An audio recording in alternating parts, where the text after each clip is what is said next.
Hello दोस्तों, स्वागत है आप सभी का हमारे यूट्यूब चैनल स्टडी विद जीवन में।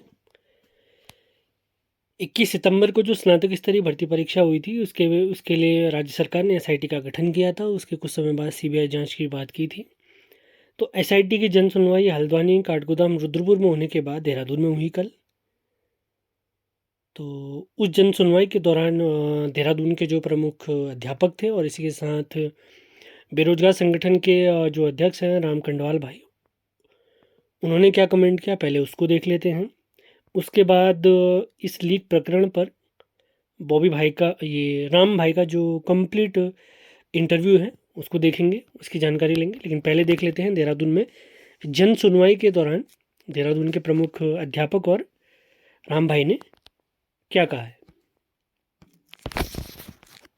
कटवाल जी, लगातार जन सुनवाई हो रही है आयोग के माध्यम से, आपने भी अपनी बात रखी है, क्या प्रमुख मुद्दा और लगता है पेपर स्थगित होना चाहिए? देखिए, बिल्कुल पेपर निरस्त होना चाहिए। और जो यूसी ध्यानीय एकल सदस्य जो बोर्ड गठित किया गया है, वो लगातार जो है विभिन्न जो हमारे शहर हैं जहां पर परीक्षा केंद्र आयोजित हुए थे वहां पर वो गए हैं। और हल्द्वानी हो, हरिद्वार हो या फिर रुद्रपुर हो, जहां वो गए हैं हर बच्चे ने वहां पर 100 के 100 बच्चे ने ये कहा है कि पेपर निरस्त होना चाहिए। आज देहरादून में भी हमने इनसे कहा था कि आज जो है यहाँ पर एक जन सुनवाई आयोजित की जाए, और वो जन सुनवाई यहाँ पर हो रही है। और यहाँ पर भी देहरादून का लगभग 100% बच्चा जो है सब यही कह रहे हैं कि पेपर निरस्त होना चाहिए। और मुझे लगता है कि इसमें अब ज्यादा कुछ बचा नहीं है, सरकार को भी तुरंत फैसला लेना चाहिए। क्योंकि हमने जो अल्टीमेटम दिया था, एक तरह से हमने कहा था कि 10 तारीख तक अगर आप इस परीक्षा को निरस्त नहीं कराओगे तो फिर से एक तरह से जन आंदोलन होगा, बच्चे जो है सड़कों पर उतरेंगे। और मुख्यमंत्री पुष्कर सिंह धामी ने भी ये कहा था कि भाई हम 15 दिन में आपको जो है पूरी जांच समिति की रिपोर्ट आ जाएगी और उसके बाद जो है परीक्षा निरस्त हो जाएगी। तो आज उसको 10 से 12 दिन हो चुके हैं। मुझे लगता है कि अगर अभी भी ये लोग रुक रहे हैं तो मुझे लगता है कुछ ना कुछ शंका जो है जरूर नजर आ रही है, चाहे वो आयोग पर नजर आ रही हो, चाहे वो यहाँ नजर आ रही हो, चाहे वो एसआईटी पर नजर आ रही हो। और कई सवाल है असवाल जी, जो पेपर में तमाम खामियां आपने गिनाई हैं जन सुनवाई में, क्या आपको लगता है क्या इश्यूज हैं जन सुनवाई? बहुत सारे इश्यूज हैं। और पहला इशू तो ये है कि जो पेपर और मतलब जिस दिन फॉर्म आता है उस दिन से लेकर के और पेपर तक का टाइम शेड्यूल कोई निश्चित नहीं है। मतलब हमारा मानना है कि जिस दिन फॉर्म आए उससे लेकर के और पेपर तक कम से कम 6 माह का समय मिले। दूसरा क्या है कि जो आंसर की है वो 24 से 48 घंटे के बीच आए और जो रिजल्ट है उसका एक टाइम ड्यूरेशन हो। क्योंकि कई बार क्या होता है कि कुछ रिजल्ट तो जो एक बार इन्होंने 2 साल पहले जिन्होंने जब मार्तोले जी नए बने थे उस समय जिन्होंने पहला रिजल्ट दिया तो 17 दिन में दिया। रिकॉर्ड ऐसा अपने आप में पूरे भारत में इतनी जल्दी कोई रिजल्ट नहीं आया। लेकिन उसके बाद रिजल्ट में हर बार डिले हो रहा है, तो वो डिले ना हो। और दूसरी बात है कि हमारी हर बढ़ती क्या है वो कोर्ट में जा रही है, तो कोर्ट में ना जाकर के उस पर क्या हो कि चीजें आयोग में ही ठीक हो जाए।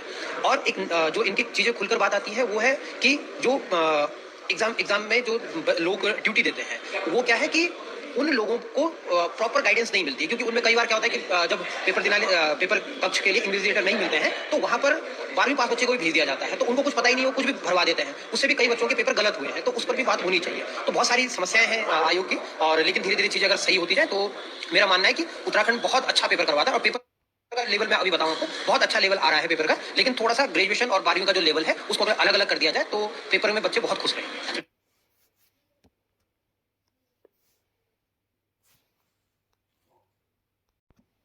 यहाँ पर आपने सुना होगा सवाल सर ने भी काफ़ी अच्छे पॉइंट गिनाए कि जो आयोग की परीक्षाओं में कमियाँ चल रही थी।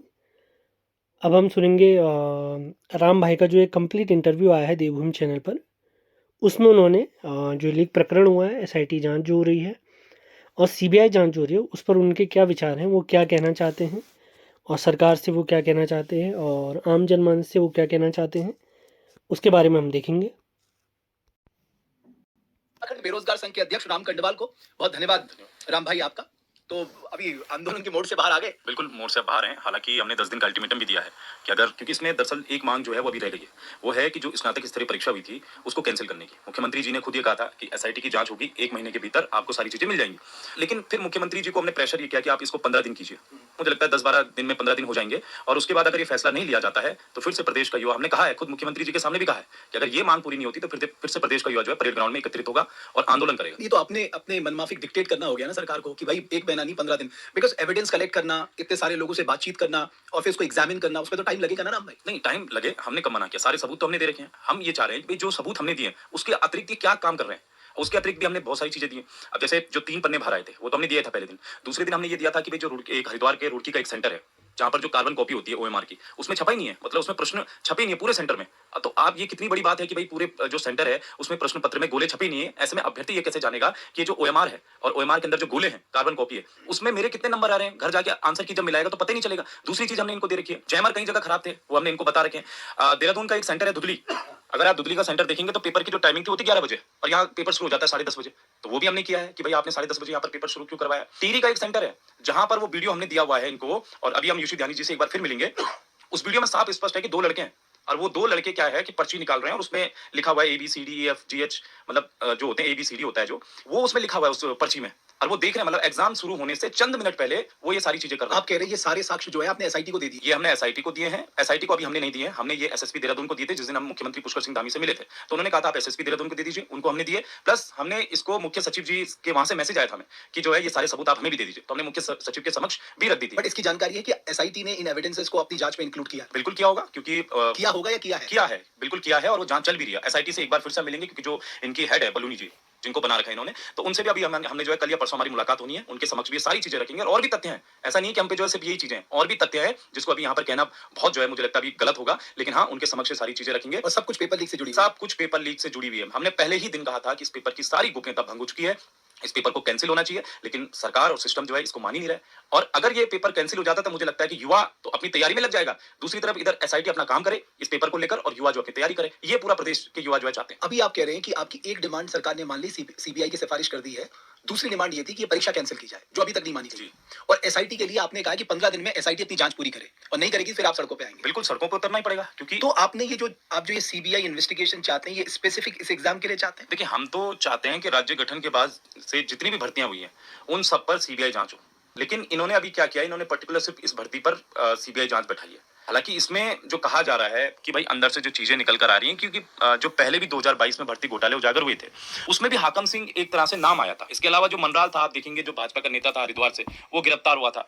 और इस वाली भर्ती से पहले भी जिस दिन एग्जाम था उससे जस्ट एक दिन पहले जो हाकम सिंह फिर से गिरफ्तार होता है। तो मुझे लगता है कि अगर सीबीआई हाकम सिंह से पूछती है तो हाकम सिंह बहुत बड़े बड़े नाम उगल सकता है। ऐसा आपको लगता है? ऐसा हमें लगता है, और हो सकता है वो भाजपा के नेता भी हो सकते हैं, हो सकता है वो कांग्रेस के नेता भी हो, जिनने सत्ता का सुख इस प्रदेश में मुझे लगता है पाया है और सत्ता का सुख देखा है, उनके नाम हमें लगता है उजागर होंगे, और बहुत बड़े बड़े नाम इसमें जो उजागर। एसआईटी ने ऑलरेडी पूछताछ की होगी हाकम सिंह से? एसआईटी का हमने पहले ही दिन कहा था कि एसआईटी पर हमें भरोसा नहीं है। हमने ये पहले दिन मुख्यमंत्री जी से भी कहा था, उसके बाद फिर पूरे प्रदेश के युवाओं की जो एक तरह से मांग थी कि सीबीआई आनी चाहिए। अब सीबीआई, ये सीबीआई अपना काम करेगी, और मुझे लगता है हाकम जरूर जो उगलेगा, क्योंकि 8-10 घंटे की जब पूछताछ होगी, जब उसको रगड़ा जाएगा तो सारी चीजें जो अपना आप सामने आएंगी। तो सीबीआई का एक प्रोसीजर होता है, अभी तो ये मामला डीओपीटी पे जाएगा, डीओपीटी एग्जामिन करेगा कि ये मामला हमारे इन्वेस्टिगेशन लायक है या नहीं है, क्योंकि ये स्पेसिफिक एक एग्जाम से जुड़ा है। तो आपको लगता है कि सीबीआई इंक्वायरी एक्सेप्ट हो जाएगी? देखिए करना पड़ेगा, भाजपा सरकार, मुझे लगता है कि अगर सीबीआई नहीं लाती है इस प्रदेश में और इस एग्जाम में खास तौर पर, तो मुझे लगता है उसको सत्ता से जाना पड़ेगा फिर, क्योंकि जो एक तरह से भावना है इस प्रदेश में युवाओं की, उन भावनाओं के अनुरूप उनको जो है इस पर सीबीआई करवानी ही पड़ेगी। चाहे उनको सोर्स जो है आपको अमित शाह से करवानी पड़े,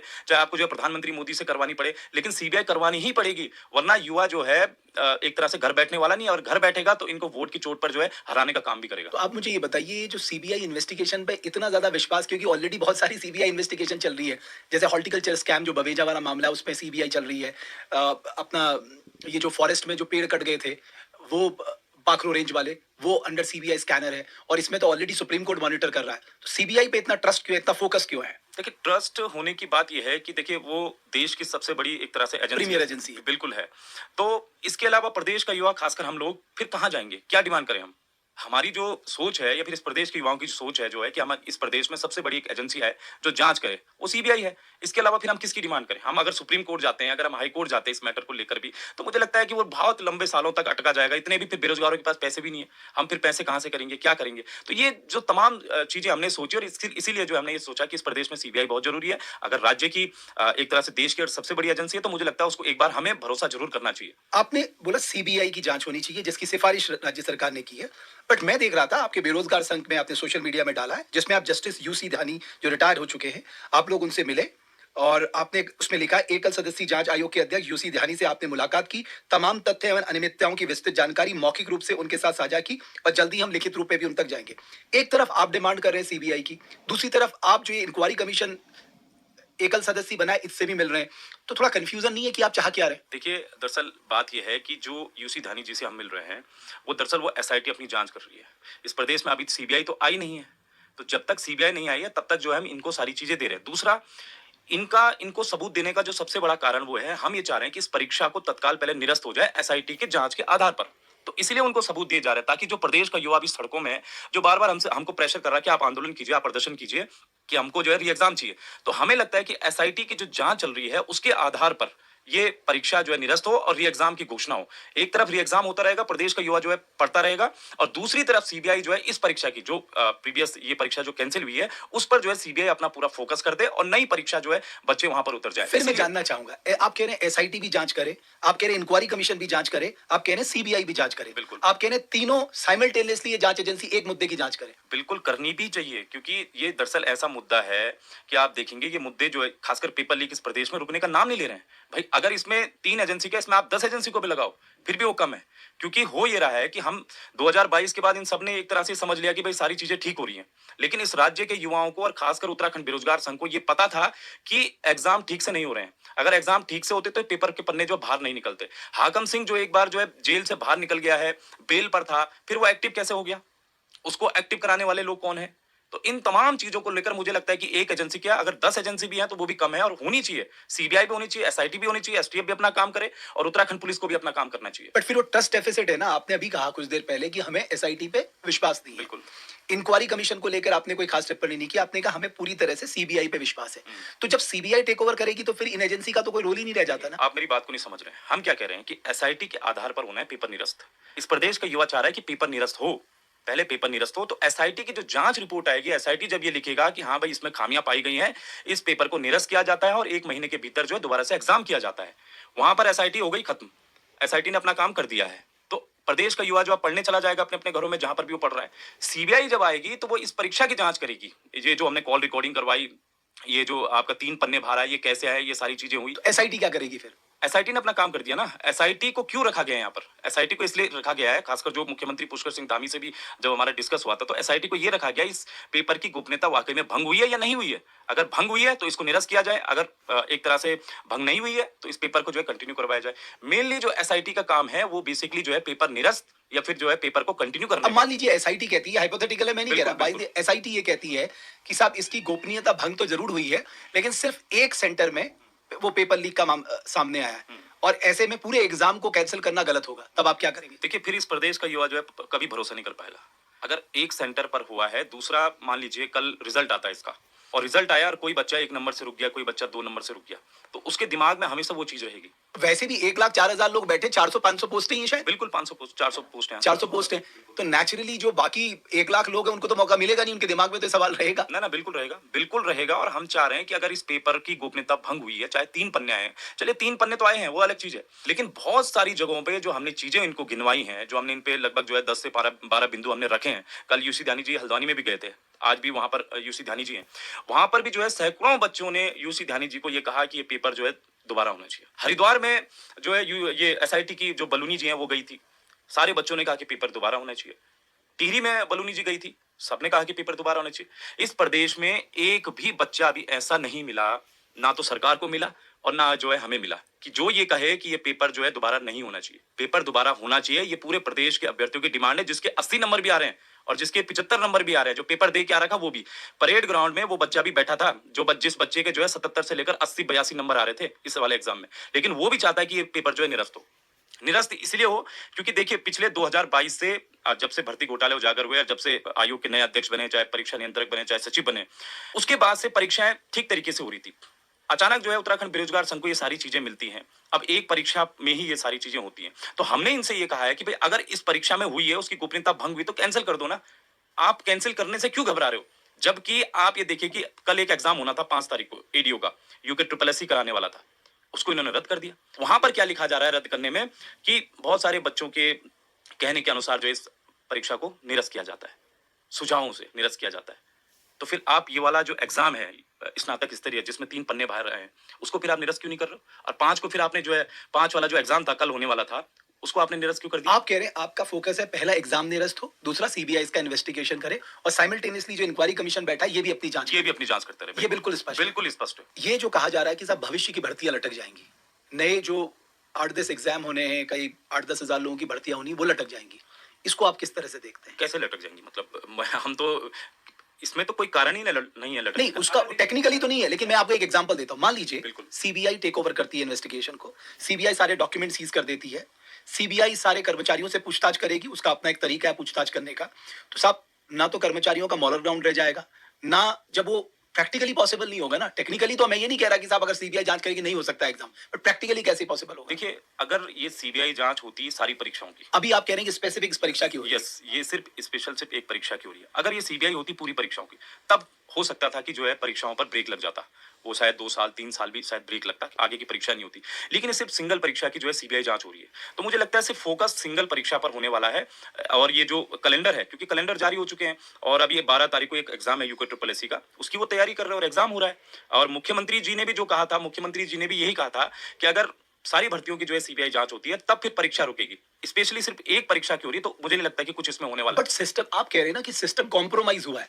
अब सिस्टम अगर कॉम्प्रोमाइज हुआ है, एक तरफ आप कह रहे हैं इस एग्जाम को आप कैंसिल कर दो, आगे के एग्जाम भले ही करा लो, तो ये थोड़ा मतभेदता नहीं आ रही यहाँ नहीं, पर? कुछ ऐसा नहीं है। देखिए, प्रदेश का युवा भी चाहता है कि परीक्षा तो हो, क्योंकि देखिए 3-4 साल में तो एक बार जो है परीक्षा फॉर्म निकलते हैं। कई लड़कों, अभी एलटी के ही 1500 बच्चे हैं, वो दो लगभग जो है 1.5 साल हो गए धरने पर बैठे हैं वहां पर, तो वो भी चाह रहे हैं उनको ज्वाइनिंग मिले। ऐसी जो है कनिष्ठ सहायक के बच्चे हैं जिनका भी डीबी होना बाकी है, उनका भी सारी प्रक्रिया हो चुकी है, तो वो भी चाह रहे हैं भाई उनका भी हो। लगभग जो है 2000 बच्चों के पुलिस कांस्टेबल वाले बच्चे हैं, उनका भी जो है फाइनल रिजल्ट आना बाकी है, वो भी चाह रहे हैं कि उनको रोजगार मिले। तो अगर मान लीजिए सीबीआई जो आप कह रहे हैं अगर ऐसा होता है, तो इन सब का तो रोजगार रुक जाएगा।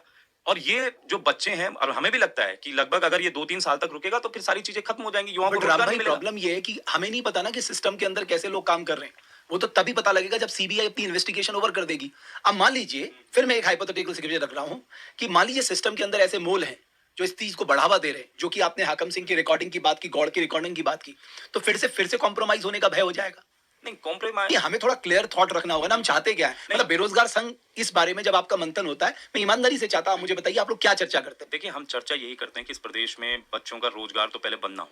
हम चाहते हैं कि वैकेंसी निरंतर जो है चलती रहे। और जो हमने सोचा है, जो हमारी टीम ने भी ये सोचा है कि अगर पर्टिकुलर एक भर्ती की जांच चल रही है सीबीआई से, तो ये भर्ती जो है, जो आगे वाली भर्तियां वो ना रुकें। अब मान लीजिए सीबीआई ने कह दिया कि साहब जब तक हम इस इन्वेस्टिगेशन को पूरा नहीं कर लेते आप आगे के एग्जाम नहीं करा सकते, तब क्या तो करें? ठीक है, तो उसके बाद यूकेपीएससी को दे दीजिए। हमारे पास 2 आयोग है ना इस प्रदेश में, आप यूकेपीएससी को दे दीजिए। क्योंकि साल 2022 में क्या हुआ था कि जब यूके ट्रिपल एससी बुरी तरीके से फंस गया था, तो उसके कई एग्जाम यूकेपीएससी को दिए, फिर बाद में इनके पास ही वापस आ गए। यस, बिल्कुल ट्रांसफर कर दिया गया। अगर सीबीआई उस आयोग की जांच कर रहा है, तो हमारे पास दूसरा आयोग है हरिद्वार का, आप उसे दे दीजिए। अगर मान लीजिए यूकेपीएससी पे भी सवाल उठे थे, वहां भी पेपर कॉम्प्रोमाइज हुआ था। बिल्कुल हुआ था, बिल्कुल हुआ था। तो पहले इस प्रदेश में जो है विभाग भी भर्तियां करवाते थे। अगर यूके ट्रिपल एससी तो 2016 में गठन हुआ उसका, लेकिन 2016 से पहले भी इस प्रदेश में जो है कुछ एजेंसी, जैसे यूबीटीआर था, पंतनगर विश्वविद्यालय था, वो भी हालांकि विवादों में रहा, लेकिन एक ऐसी एजेंसी से मुझे लगता है कि कुछ एग्जाम करवाना चाहिए। अगर दोनों की जांच चल रही है तो हमें तीसरी एजेंसी भी तो देखनी पड़ेगी, क्योंकि रोजगार नहीं रुकना चाहिए, सरकारी नौकरियां नहीं रुकनी चाहिए। आपको इस बात का प्रेशर है कि अगर इन केस अगर सिचुएशन ये आएगी तब बेरोजगार संघ क्या बोलेगा? देखिए, प्रेशर ऐसा कुछ नहीं है, हाँ, लेकिन अगर रुकती है तो बिल्कुल दर्द होगा, क्योंकि हमारा काम ही है इस प्रदेश में वैकेंसी निकालना, सारी चीजें करवाना। हम तो भाई सारे विभागों में जो है रोज हम दौड़ते रहते हैं कि नई वैकेंसी लाओ, ये खुलवाओ, यूके ट्रिपल एससी भागते हैं, यूकेपीएससी भागते हैं।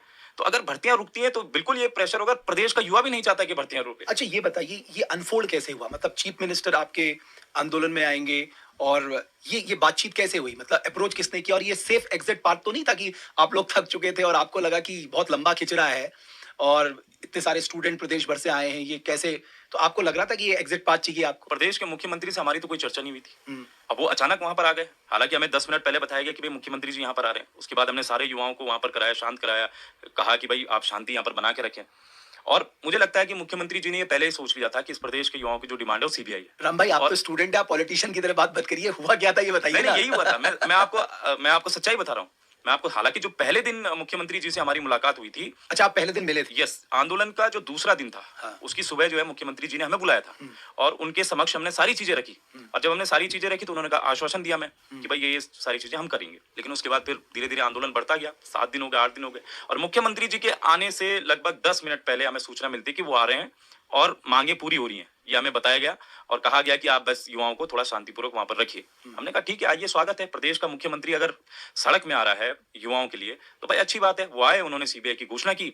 उन्होंने साथ ही इस प्रदेश में हम लोगों पे बहुत सारे आरोप लगते थे कि भाई आप आंदोलन करते हैं और कई युवाओं में जो मुकदमे दर्ज हो जाते हैं, उसके बाद आप उनका ध्यान नहीं रखते।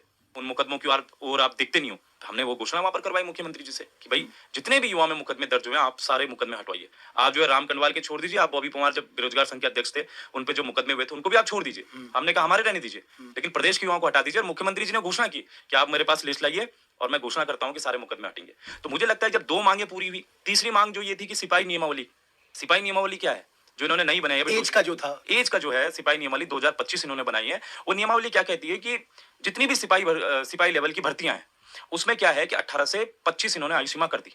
उत्तराखंड पुलिस कांस्टेबल की आयु सीमा 18 से 22 थी और वो उन्होंने बढ़ाकर 18 से 25 कर दी। बाकी जितनी भी सिपाही लेवल की भर्तियां थी, उन सबकी आयु सीमा इन्होंने घटा दी। जैसे फॉरेस्ट गार्ड था वो 18 से 28 हुआ करता था, उसकी 25 कर दी।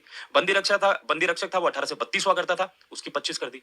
आपका जो है सचिवालय रक्षक हुआ करता था 18 से 28 हुआ था, उसकी 25 कर दी। तो इन मुद्दों को लेकर भी जो हमने मुख्यमंत्री से कहा, उन्होंने वहां पर घोषणा की है कि जो है इसको भी हम देख रहे हैं और जल्दी इस पे भी हम समाधान करेंगे। तो जब अगर इतनी मांगे आपकी पूरी हो गई हैं, तो मुझे लगता है कि वहां पर ये था कि इस आंदोलन को स्थगित करना सही हो गया था। एक और बात जो आती है, जैसे कांग्रेस पार्टी कह रही है, कल उन्होंने विरोध मार्च निकाला कि साहब केवल सीबीआई नहीं, सिटिंग जज के नेतृत्व में उनकी मॉनिटरिंग में सीबीआई जांच होनी चाहिए। इस पे आपका क्या रुख है? नहीं, ठीक है। देखिए, कांग्रेस का काम है कहना। मुझे लगता है कि शायद उनके कार्यकाल में भी कहीं भर्ती घोटाले उजागर हुए थे। 2016 का जो एसआई भर्ती थी, उसमें भी काफी चीजें उजागर हुई थी। तो उस समय उसकी भी उनको जांच की डिमांड करनी चाहिए कि 2016 जब हरीश रावत जी थे, उस समय भर्ती एसआई की हुई थी, तो उसकी भी जांच सीबीआई से करवानी चाहिए फिर। और उनको तो पूरी डिमांड करानी चाहिए। पिछली जो भर्तियां थी उनकी भी डिमांड करानी चाहिए फिर तो, अगर ये बात वो कर रहे हैं। मुझे लगता है कि अगर सिटिंग जज करते हैं तो अच्छी बात है। देखो, हम इसको बुरा नहीं कह रहे हैं कि जो है नहीं होनी चाहिए, लेकिन फिलहाल जो प्रदेश के युवाओं की एक तरह से आवाज थी, जो ये चाह रहे थे कि सीबीआई आए, तो वो सीबीआई की डिमांड तो पूरी हो चुकी है। बाकी अब सिटिंग जज करें या फिर ये जज करें, उससे हमें ज्यादा नहीं है। बस हम ये चाह रहे थे कि सीबीआई वो आई। But at the end of the day Ram भाई, एक बात बताइए, चलिए ठीक है, इस आप कह रहे हैं इस एग्जाम की सीबीआई जांच होगी, सीबीआई लूप होल्स देख भी लेगी, बट रिफॉर्म्स कैसे होंगे भाई? अल्टीमेटली प्रॉब्लम तो है ना सिस्टम में, तभी तो ये सब हो रहा है। देखिए, तो उस रिफॉर्म के लिए क्या किया जाए, उस पर बेरोजगार संघ सोचता है कभी? क्योंकि अब ये मुद्दा आया, आप लोगों ने, आप बिल्कुल आपने सही किया, आप जनता की, युवाओं की आवाज बने, आपने प्रदर्शन किया, आपने सरकार को बाध्य किया वो आपकी डिमांड मांगे। लेकिन अल्टीमेटली जो लार्जर पर्सपेक्टिव है वो ये है कि एक ट्रांसपेरेंट एग्जामिनेशन सिस्टम इस उत्तराखंड में कैसे लागू किया जाए, इस पे तो कोई बात ही नहीं कर रहा है। सबसे बड़ी बात आपने यही कही। अब वहां पर मान लीजिए, मैं आपको एग्जांपल दे रहा हूं, जैसे धरना स्थल था परेड ग्राउंड का, वहां पर भी अगर कांग्रेस के आ रहे थे तो वो अपनी ही बातें कर रहे हैं। कोई ये नहीं समझा रहा कि भाई इसको कैसे रोका जा सकता है। और हमने यही कहा सबसे कि अगर आप यहां पर आ रहे हो, इस धरना स्थल पर आप आ रहे हो, तो यहां पर युवाओं के समक्ष और प्रदेश के मुख्यमंत्री जी या फिर सिस्टम को ये कहिए कि इसको कैसे रोका जा सकता है। और वही बात, जो भी वहां पर संगठन आ रहे थे, चाहे सामाजिक संगठन आ रहे थे, सबसे हम ये बात कह रहे थे, लेकिन कोई इस बात को जो है दोहरा ही नहीं पा रहा था। तो फिर अल्टीमेटली जो लार्जर ऑब्जेक्टिव है, उद्देश्य है कि बच्चों को एक ट्रांसपेरेंस व्यवस्था मिले, वो तो मिलेगी नहीं। चलिए आज आपने 4 लोगों को पकड़ लिया, लेकिन इसकी क्या गारंटी है आगे ये पेपर लीक नहीं होंगे, या आगे पेपर कॉम्प्रोमाइज नहीं होंगे, एग्जाम कॉम्प्रोमाइज नहीं होगा? हमें लगता है सबसे बड़ी कमी वो है कि सिस्टम की है, आयोगों की है, सरकारों की है। वो इसीलिए है कि ये लोग समझते हैं कि हमारे 10 एग्जाम जो है ठीक चले गए, तो फिर उसके बाद ये जो है ढीले पड़ जाते हैं। और वहीं पर जो माफिया इतना एक्टिव है, जिसकी पहुंच अब न जाने कहां कहां तक हो चुकी है, उस माफिया के आगे जो है आपको नतमस्तक नहीं होना है। मतलब उस माफिया के आगे आपको ये नहीं सोचना कि मेरे 10 एग्जाम जो है सही चले गए और 11वां भी सही चला जाएगा। उसको आपको धरपकड़ के लिए आपको तैयार रहना है। हमने जो है रिकॉर्डिंग की, हमने सारी चीजें करवाई, उत्तराखंड बेरोजगार संघ ने सबूत दिए, और तब ये लोग एक्टिव हुए, तब इन लोगों ने जो है अपनी धरपकड़ करनी शुरू कर दी। तो आपको कैसे पता लगा कि ऐसा कुछ चल रहा है करके? देखिए, सबसे पहले हमें जो है, मुझे फोन आते हैं 1-2 लड़कों के कि सर इस बार जो है लगभग 15 लाख रुपए की डिमांड चल रही है पटवारी के लिए। मैंने कहा अच्छा। मैंने कहा कौन मांग रहा है? तो कह रहा है कोई है रमाई का। मैंने कहा उसका नंबर आप दीजिए। तो उन्होंने मुझे नंबर प्रोवाइड किया। इसके बाद हमें एक ऐसा परीक्षार्थी को हमने खोजा, जिस परीक्षार्थी का इस बार जो है पेपर भी था, एग्जाम होना था उसका, उसको हमने पकड़ा। हमारी टीम का ही वो सदस्य है। फिर उसको हम एक कमरे में ले गए, 2 दिन तक हमने उसको प्रैक्टिस करवाई। 2 दिन तक कि आपको उससे कैसी बात करनी है, क्या कहना है, क्या नहीं कहना है। 2 दिन की प्रैक्टिस के बाद जो है उसको प्रॉपर एक कमरे में ले गए। फिर उसको व्हाट्सएप कॉल कराई गई, और उस व्हाट्सएप कॉल में उसने सब कुछ उगल दिया। जो पंकज गौड़ था, पंकज गौड़ से बात चल रही थी, सारी चीजें उसने उगली और कहा कि पटवारी बनोगे, 15 लाख है। तो बच्चा कहता है कि भाई सर थोड़ा कम कर दो। तो उसने ये कहा कि भाई 12 लाख पहले होता था, 12 लाख में सौदा, अब जो है 15 लाख में होता है। और पंकज गौड़ ने एक और बड़ी बात कही। पंकज गौड़ ने कहा कि अब नकल करने के या फिर भर्ती होने के तरीके बदल चुके हैं। अब आप क्या करो, अब आप अपने ओएमआर के गोले छोड़ दो और हम जो है अंदर से भरवा देंगे। आप समझ सकते हैं कि पंकज गौड़ जो इतने कॉन्फिडेंस से ऐसा कैसे कह रहा था कि मैं गोले जो है अंदर से तुम्हारे भरवा दूंगा। बट पंकज गौड़ पे आपको इतना ट्रस्ट क्यों हो गया? मैं वही तो कह रहा हूँ, कोई चलता फिरता व्यक्ति अगर उसने कह दिया, भाई उसने तो पैसे लेने के लालच से कह दिया होगा। जो सिस्टम 60-65 एग्जाम सही से करवा चुका है, एक पंकज गौड़ के सिर्फ ये कहने से मैं गोला भरवा दूंगा, और डिस्ट्रस्ट क्यों? वही तो मैं जानना चाह रहा हूँ। देखिए, पंकज गौड़ का कनेक्शन किससे था? पंकज गौड़ का कनेक्शन था हाकम सिंह से। पंकज गौड़ की गिरफ्तारी के ठीक 2 घंटे बाद जो है हाकम सिंह की गिरफ्तारी हो जाती है। हाकम सिंह कहां पकड़ा जाता है? करणपुर में। करणपुर क्या है? इस प्रदेश का सबसे बड़ा एजुकेशन हब है, जहां पर युवा जो है परीक्षाओं की तैयारी करता है। वहां से हाकम सिंह की गिरफ्तारी होती है। पंकज गौड़ और हाकम का कनेक्शन को देखते हुए जो है हमें यह शक है कि हो सकता है कि सिस्टम के अंदर, आयोग के अंदर बैठे अधिकारी भी इसमें जो है शामिल हो सकते हैं। उनकी जांच के लिए हमने कहा है, हमने मुख्यमंत्री जी से जब कहा है। आपके पास ये रिकॉर्डिंग आई तो आपने सबसे पहले वो रिकॉर्डिंग दी किसको? देखिए, सबसे पहले हमने ये रिकॉर्डिंग जो है आयोग के अध्यक्ष को हमने बुलाया। ये दरअसल बात होगी 19 तारीख की। 19 तारीख को रात को लगभग 9:30 10 बजे हम आयोग के अध्यक्ष से मिले। मैं नहीं था, मैंने अपनी टीम को भेजा, सुरेश भाई और जो हमारे हैं ध्यानी जी, हमने उनको भेजा। इन्होंने जो आयोग के अध्यक्ष को दिखाया। आयोग के अध्यक्ष भी हैरान रह गए कि ये सारी चीजें हैं। तो हमने ये कहा कि आप अगले दिन आइए, हमें एसटीएफ में मिलिए। और एसटीएफ में फिर हम सब लोग बैठे थे। मैं था, बॉबी भाई थे, सुरेश भाई थे, हमारे एसटीएफ के एसएसपी थे, बुल्लर साहब थे वहां पे, और आयोग के अध्यक्ष को भी वहां पर बुलाया। फिर पूरी टेबल में हमने जो है पर्टिकुलर एक उसको रखा, रिकॉर्डिंग को, और सबको सुनाया। और उसके बाद एसटीएफ भी हैरान रह गया कि वाकई में जिस कॉन्फिडेंस के साथ जो है जो गौड़ बोल रहा था, उस कॉन्फिडेंस के हिसाब से जो है एसटीएफ ने उसको उठाया। उसको तो उठाया ही, और 2 घंटे बाद हाकम सिंह को भी उठा दिया। तो मुझे लगता है कि जब अगर हाकम सिंह का कनेक्शन था इसमें, तो मुझे लगता है कि क्योंकि हाकम सिंह आज का नहीं है, 2022 में भी आप ही जानते हैं, आपने भी उसको कई चीजें करवाई थी, इंटरव्यू भी किया आपने उसका 2022 में। अब 2019 में भी जब फॉरेस्ट गार्ड का पेपर लीक हुआ था, उसमें भी हाकम सिंह जो है। तो अभी डिटेल्स क्या निकली गौड़ से, हाकम सिंह से क्या डिटेल निकल पाई कि कौन ऐसे मोल्स हैं जो इनके साथ मिले हुए थे, जिनके बिना पे वो इतने आत्मविश्वास के साथ कह रहे थे आप ओएमआर छोड़ दो, गोले छोड़ दो, हम भरवा देंगे? देखिए, डिटेल्स का भी हमें ऐसी कोई जानकारी नहीं है, क्योंकि ये एसटीएफ की रिपोर्ट है, एसटीएफ कर रहा होगा। लेकिन हमें जानकारी मिली कम से कम 6 बच्चों से उन्होंने जो है 15-15 लाख की बात चल रही थी। लगभग 6 बच्चों के नाम थे वहां पर, एसटीएफ के पास है वो नाम। तो 6 बच्चों को इन्होंने करा था।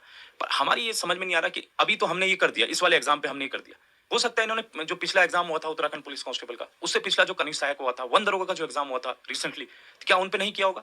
तो ये बड़ी, अगर मान लीजिए सिर्फ लूट की हैसियत से, सिर्फ जो है पैसे हड़पने की हैसियत से किया होगा, तो क्या वन दरोगा में इन्होंने पैसे नहीं हड़पे होंगे? उस समय भी करोड़ों रुपए हड़पे होंगे। तो क्यों एसटीएफ, क्यों उत्तराखंड पुलिस, क्यों आयोग की नजर जो है इन पे नहीं गई? मतलब जब उत्तराखंड बेरोजगार संघ इनको सबूत देगा, तथ्य देगा, तभी एक्टिव होंगे। बट अभी भी जैसे आप शक कर रहे हैं, अभी भी तो वो वैसे का वैसे ही रहेगा, बिकॉज जांच तो पर्टिकुलर इस एग्जाम की होगी ना, स्नातक स्तरीय परीक्षा की, जो अभी पेपर लीक। नहीं, मैंने आपसे वही कहा कि अगर हाकम सिंह से पूछताछ होगी तो वो 100% जो है उगलने वाला है चीजें। और अगर उगलेगा तो मुझे लगता है कि इस राज्य में जो है तूफान आएगा, तूफान। और उस तूफान के जो एक तरह से सब देखेंगे उसको, कि इस राज्य में जो क्या चल रहा था सरकारी परीक्षाओं में। आज से नहीं, राज्य गठन से पहले हम तो चाहते थे कि भाई विधानसभा की जो भर्ती है, जो इन्होंने अपने पीआरों को लगा रखे हैं, अपने जो पत्नियों को लगा रखे हैं, अपने जो रिश्तेदारों को इन्होंने लगा रखे हैं, नेताओं ने, हम तो चाह रहे थे उसकी भी जांच हो, और इसकी भी हमने डिमांड रखी है। और मुझे लगता है कि आज नहीं तो कल इसकी भी हम जांच करवा के रहेंगे सीबीआई से। ये जो विधानसभाओं में इन्होंने जो अपने नेताओं को, अपने सारे बच्चों को इन्होंने रखा हुआ है, मतलब एक तरफ प्रदेश का युवा सड़कों पर धक्का खाए, लाठियां खाए, डंडे खाए, और ये लोग जो है बैकडोर से अपने जो है रिश्तेदारों को लगाएं, तो ये नहीं चलेगा इस प्रदेश में। अभी मेरे पॉडकास्ट में विनोद चमोली आए थे, तो उन्होंने मैं आपके सामने उनकी स्पष्ट बात रख रहा हूं। उनका कहना है कि कुछ लोग जो है अपने पॉलिटिकल इंटेंशन को आगे बढ़ाने के लिए बेरोजगार संघ का इस्तेमाल कर रहे हैं।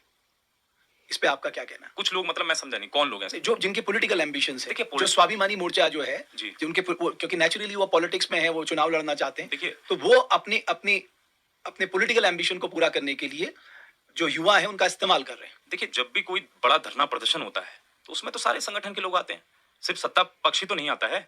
कांग्रेस आई धरना स्थल पर, यूकेडी आई, आपका सामाजिक संगठन आए, स्वाभिमान मोर्चा वहां पर था, वहां पर कौन नहीं था? गणेश गोदियाल जी का हमने स्वागत किया, आप आइए 2 शब्द बोलिए। और हमने हर नेता से एक चीज कही थी कि आप 4 से 5 घंटे जो यहाँ पर तपती धूप में बैठिए, पसीना दिखाइए इस प्रदेश के युवाओं को कि आप भी उनके साथ बैठे हैं। और जब उनके पास पसीना आ रहा था, 4 घंटे उनको हो रखे थे, तब हम उनको माइक दे रहे थे। इस पीड़ा को आप समझिए। आप ये बताइए कि जो पॉलिटिकल एम्बिशन की आप बात कर रहे हैं, जो गणेश जोशी की बेटी हैं, राजस्थान में पेपर लीक होता है, वहां पर कांग्रेस सत्ता में होती है, आज से 1 साल पहले, 1 डेढ़ साल पहले, तो वो वहां पर जाती हैं और कहती हैं CBI CBI CBI, Ganesh Joshi की बेटी। और यहाँ पर जब युवा यहाँ पर सड़कों में है, यहाँ पर सीबीआई की डिमांड कर रहा है, तो गणेश जोशी की बेटी क्यों नहीं आ रही यहाँ पर? तो उनको नहीं लग रहा है वहां पर वो राजनीति कर रही है कि उधर जा रही है और यहाँ पर नहीं आ रही इस प्रदेश में? तो मुझे लगता है सिर्फ बातें हैं। बाकी विरोध, जो स्वाभिमान मोर्चा की अगर बात हुई, तो बॉबी भाई ने 3 पन्ने अगर किसी ने दिए तो बॉबी भाई ने दिए हैं।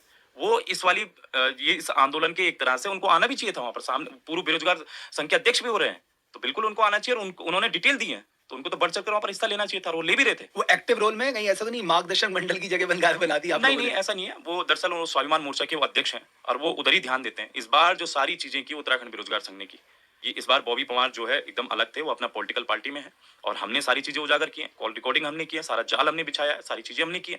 तो ये बेरोजगार संघ की टीम को आप जो है हल्के में मत लीजिए। तो आप कह रहे हैं आपका किसी भी पार्टी से कोई पॉलिटिकल एफिलिएशन नहीं है, आपका एकमात्र ऑब्जेक्टिव यह है कि इस प्रदेश में एक ट्रांसपेरेंट एग्जाम व्यवस्था ऐसी बनाई जाए ताकि हमारे छात्रों को, मेहनती छात्रों को उनकी मेहनत का इनाम मिले। बिल्कुल हम ये चाहते हैं और ये आज से नहीं चाह रहे हैं हम, ये साल 2018 से हम चाह रहे हैं। जब से उत्तराखंड बेरोजगार संघ का गठन हुआ तब से हम यही चाह रहे हैं और हो भी वही रहा है। वही हो रहा है कि इस प्रदेश में जो है अगर सबूत, सारे तथ्य, भर्तियां खोलने का काम, रिजल्ट खुलवाने का काम, सारा कुछ अगर कोई कर रहा तो उत्तराखंड बेरोजगार संघ कर रहा है, इसलिए युवाओं का हम पर भरोसा है। तो दोस्तों आपने राम भाई का इंटरव्यू बहुत ध्यानपूर्वक सुना होगा। इन्होंने सीधी भाषा में कहा है कि सीबीआई जांच होनी चाहिए, री एग्ज़ाम होना चाहिए। अगर UKSSC के अधिकारियों पर जांच होती है, अगर UKSSC पेपर नहीं करा पाता है तो पेपर UKPSC कराए। अगर UKPSC भी नहीं कर पाता है, वहाँ भी अगर धांधली खबर आती है तो किसी दूसरी संस्था, तीसरी संस्था के पास जाया जाए। और आंदोलन से रिलेटेड भी उन्होंने सारी जानकारी यहाँ पर दी, सारे सबूतों के बारे में उन्होंने जानकारी दी। इसके अलावा इस प्रकरण पर आप लोग का क्या कहना है, कमेंट बॉक्स ओपन है, वहाँ पर आप अपने विचार रख सकते हैं। आज का सेशन समाप्त करते हैं, मिलते हैं अगले वीडियो में। धन्यवाद।